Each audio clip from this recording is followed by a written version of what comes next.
After giving birth to a stillborn daughter, a young mother goes to the morgue to say one final goodbye. While there, she makes an astonishing discovery. Mia stood at the morgue's doorway, overwhelmed by the thought of saying farewell to her daughter. It was almost too much to bear. If she hesitated, she could convince herself it wasn't really happening. Her partner Mateo gently wrapped his arm around her, silently urging her to enter. Inside, her daughter lay so small and alone on the cold clinical table.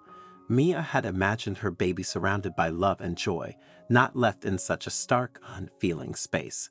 With trembling hands, Mia and Mateo approached the table. Mia carefully pulled back the sheet covering her child, yearning to hold her hand one last time. The baby's tiny body seemed covered in frost, and Mia shivered from the room's chill. As she grasped her daughter's delicate fingers, something miraculous happened.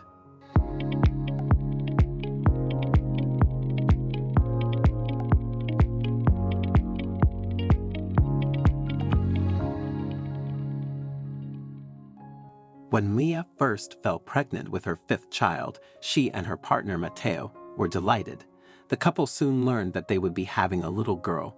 Mia didn't plan on having any more children after this, so she wanted to really enjoy her last pregnancy. Luckily, she had a fairly smooth time carrying the child.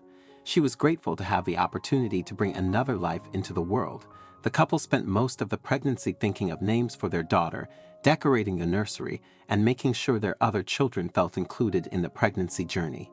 They were pleased to see that their other kids were excited to be gaining a baby sister. At 6 months pregnant, Maya was taking some much-needed time to relax out in the garden when suddenly she began to get pains shooting through her body. She was sure she was just experiencing false labor pains as she had with her other children. Not feeling too concerned, Maya tried to stay calm and waited for the pain to pass. However, rather than easing, the pain got worse, and Mia started to get worried. With 3 months of her pregnancy left, she was concerned she had gone into labor. Noticing how much pain she was in, Mateo drove Maya to the hospital. He tried to stay calm, but knew something wasn't right. Doctors wasted no time in hooking Maya up to various machines so they could monitor her and the baby. It quickly became apparent that she was, in fact, in labor and that there was no stopping the early arrival of her baby. Mia was distraught. Had she done something to cause the premature birth? Perhaps she hadn't rested enough, and guilt consumed her throughout the long and painful labor. After 17 hours, Mia and Mateo's daughter was finally born, but the couple couldn't relax. They expected cries to echo around the delivery room, but instead, a heavy silence hung in the air. Desperate to know what was happening, Maya began shouting at the nurses to tell her if her baby was okay. Amidst the commotion, she noticed that the doctors and nurses had suddenly stopped rushing around. A nurse turned towards the couple, holding the tiny baby in her arms. As she approached, Maya whispered that she was sorry, but their daughter was stillborn. Maya let out a heartbroken cry. How could she deal with this? She held her tiny daughter against her as Mateo embraced them both, tears falling down his face. The couple was given no time with their daughter, and doctors soon took her away to the morgue, telling the couple they could come and seek her later. Before she was taken, they decided to name her Lucia. The couple was left feeling empty and shocked at the lack of sympathy from the doctors. It all felt really rushed and clinical. Hours passed before Mia and Mateo were allowed to see their daughter again. With the pain of their loss etched on their faces, they made their way to the morgue. When the doors opened, Maya refused to enter. Mateo gently wrapped his arm around her and squeezed.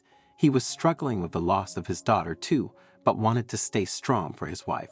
Seemingly drawing some strength from him, Maya took a step into the morgue and went over to her daughter.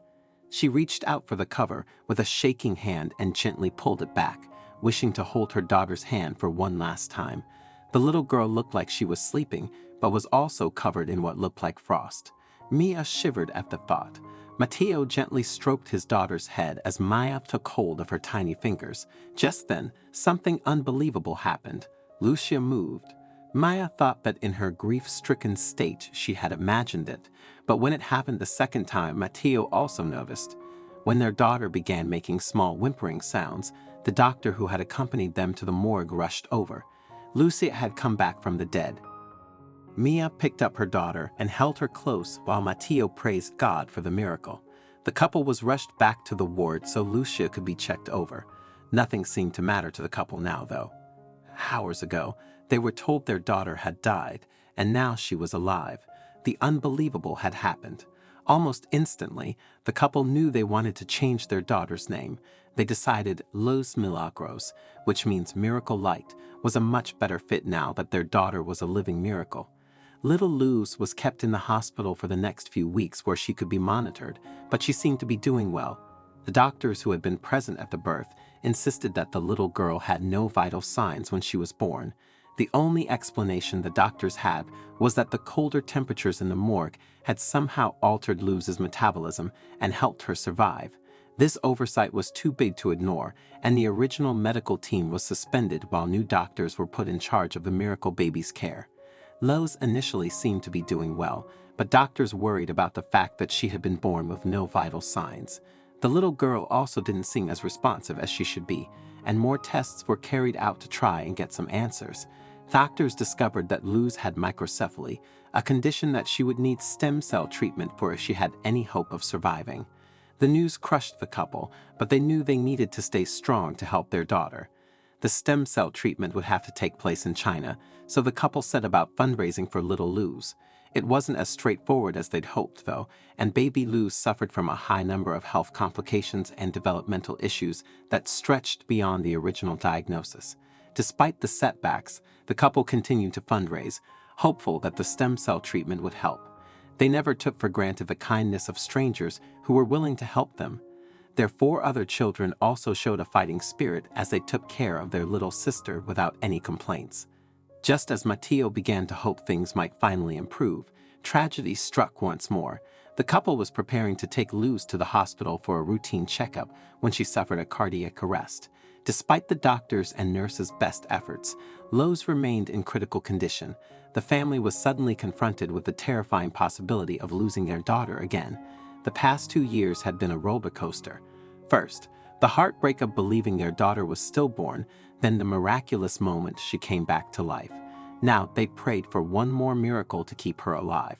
When the doctor entered the waiting room, the couple knew from the look of pity that the news was grim. The doctor solemnly informed them that Luz had sadly passed away. Mia dashed out of the room, desperate to see her daughter. She couldn't accept that they had lost Luz for a second time. Bursting into the hospital room, Mia grabbed her daughter and desperately called for her to wake up. But there would be no miracle this time. The couple found some comfort in knowing their daughter was at peace, but they knew their family would never be the same. Little Luz had truly lived up to her name. She had been a miracle light for them, and now that light had sadly extinguished. I'm really keen to know your thoughts on this story, so please don't hesitate to share your insights in the comments section below. If you enjoyed this video and found it engaging, I invite you to subscribe to our channel for more similar content. Feel free to share this video. Take good care of yourselves, and I'm excited to connect with you in our future videos.